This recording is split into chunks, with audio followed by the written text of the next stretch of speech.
Let me tell you how important you all are to genealogists. You are very important to genealogists, family historians, local historians, as well as preserving the history of the people that you serve in the parishes, in the Florida parishes. Um, as far as I can remember, obituaries started back in the 1960s. Ellie, why do you think obituaries are important, Zerv? Well, like we said earlier during conversation, I never really thought about the fact that obituaries had the ability to be used historically. And one, after looking at it, you see the information that's put in, and really it depends on maybe the individual that you are, such as your business of genealogy. You look for information. So documentation such as obituaries contains a lot of information about a person that you could use to further your investigation of someone. It's very important when funeral arrangements are being made. A lot of times the family members that come in aren't aware that they need that particular information. So they're not aware of their great-grandmother's last name or where their great-grandmother or grandfather was from. And a lot of times those questions, whether those questions are asked when they come in. So just where they're from, what was their maiden names, and you... I was amazed how many people that are not aware of this particular information. So it's very important, and we typically try to tell them in advance that they need to bring in this type of information. However, it's still sometimes a challenge to locate it because many people, just don't know and don't pay attention to the importance of having that particular information. So it's very important and vital that we capture that particular information to be able to proceed forward with the funeral arrangements.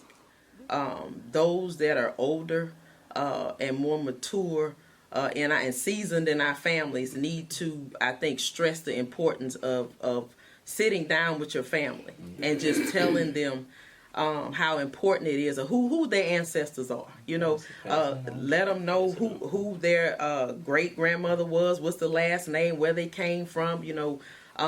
Because the younger generation just don't know this information, and so we're lost, as a new generation because we don't know our history.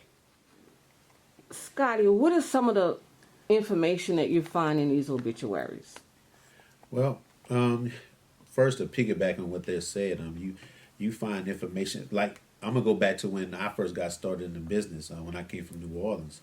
I didn't know anything about the family connections around here, that everybody's related.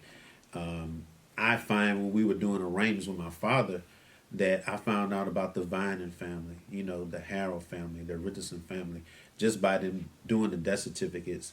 And it inspired me to find out the history of my family. And I was anxious to pass it on to my children that I had. You're able to find that person's birthplace, and what I mean by that is the origination as to where they come from. Many people may have been born at North Oaks or Independence in this area, and then they'll find out that their grandparents are actually originated in Tylertown, Mississippi. Give you, for example, I'll take for instance my lineage. When making arrangements on my paternal grandmother, I found out that her mother lived in Roseland, Louisiana with her husband, but then come to the realization that they were actually from Mount Hermon and that he originated out of Tylertown, Mississippi. So that's some of the stuff that you'll find in an obituary, because on the death certificate, we may just get the information as to where they're from and who they were. And then that encourages them to look a little more deeper into their family history. And so when you read these obituaries, they've done a little more research. It's almost just like a little push. And then you find out that information. And so it kind of goes into detail on a lot of people's lineage. So, this particular obituary, this is the obituary of our grandmother, missionary Melissa Wheat Richardson. So, here it says she was born to the late Saul and Corrine Harrison Wheat in Magnolia, Mississippi, on March 18 of 1909, in May 1927, she was united in marriage with the late Superintendent Alex Richardson, which was our grandfather.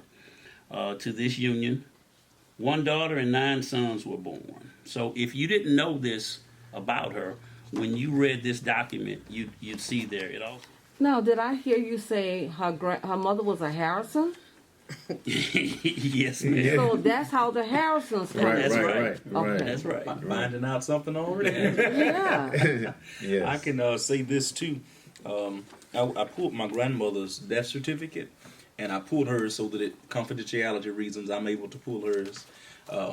Keeping in mind that when we ask people to come in when they're making their arrangements to bring this certain information, that person that has passed, we need their mother's and father's full name, as well as we'll need their date of birth and place of birth, and not necessarily date of birth, but place of birth. Yes. So this is Uncle Sam, Superintendent Samuel Richardson, who was president here, I think, from 79 till his death in 2011.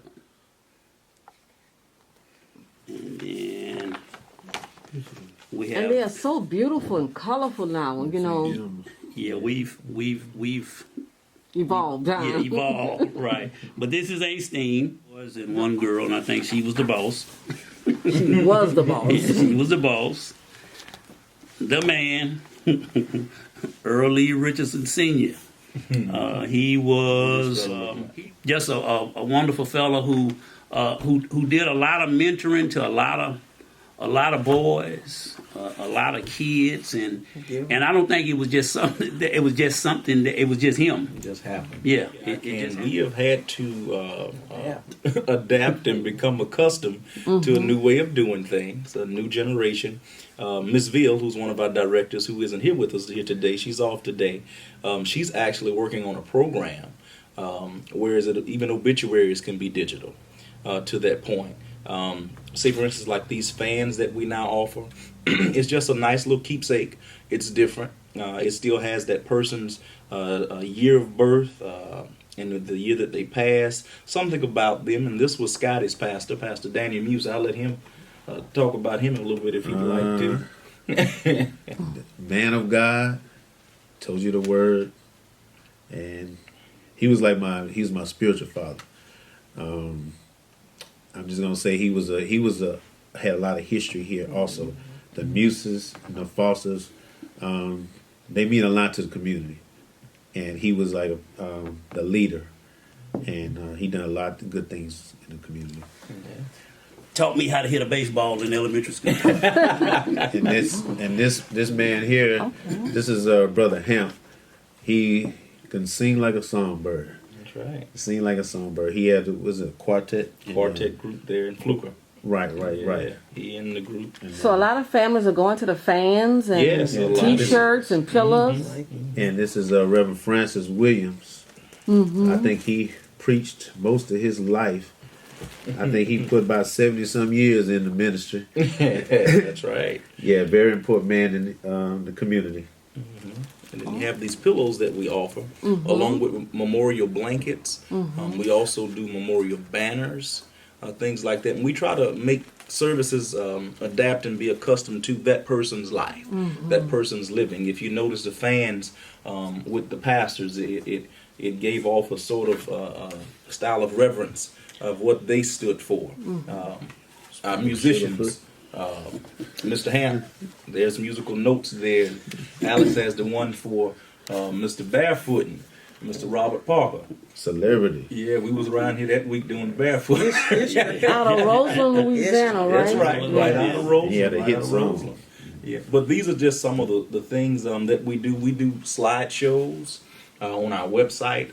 They're presented during visitations. And even on those slideshows, it has information about that family and those people.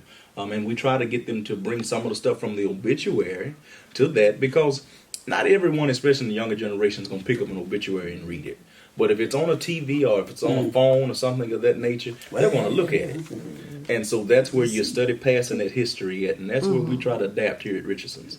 And let me say this. I want to end by saying this. First, being appreciative to you for affording this opportunity. Amen. But I want to That's right. speak to the younger generation and how important it is for us to preserve our history. If we don't know where we came from, we surely won't know where we're going. That's right. So I think it is so very important that you learn who you are, learn your royalty, your royal lineage, you know, where you came from, Yes. you know, because again, when you understand who you are, who your people were, where you came from, how valuable that we were as a people, you know, Right. then you'll understand how important you are and how God created you with a purpose and with a destiny. And so when I say all that to say that we have to once again understand where we came from to know where we're going. And I think that really encourages us once we know, like, our family history. It's just dynamic. I don't even know what other word to rich. use. It really Rich. is. And so, and I appreciate, you know, our ancestors and our grandparents and all that they've done. And I thank God that we were able to know who they were, you know, because it's inspired me to become the person that I am, to become the man that Alec is, Scotty is, Bobby is, you know. So at the end of the day, I think it will really, really help the younger generation again to know where you came from, and it'll help you on the path to where you're going. I want to speak to my family, the Viners, the Richardsons, the Harrells, the Jacksons, the Gordons, and anyone connected. I want y'all to help, you know, inspire. I want y'all to, you know, donate your obituaries and your history to Miss Antoinette Harrell, so we can continue this to help people know who they are and where they come from. So that's what I want y'all to do like we're doing, so we can make it a very dynamic thing across this nation. Yeah, certainly.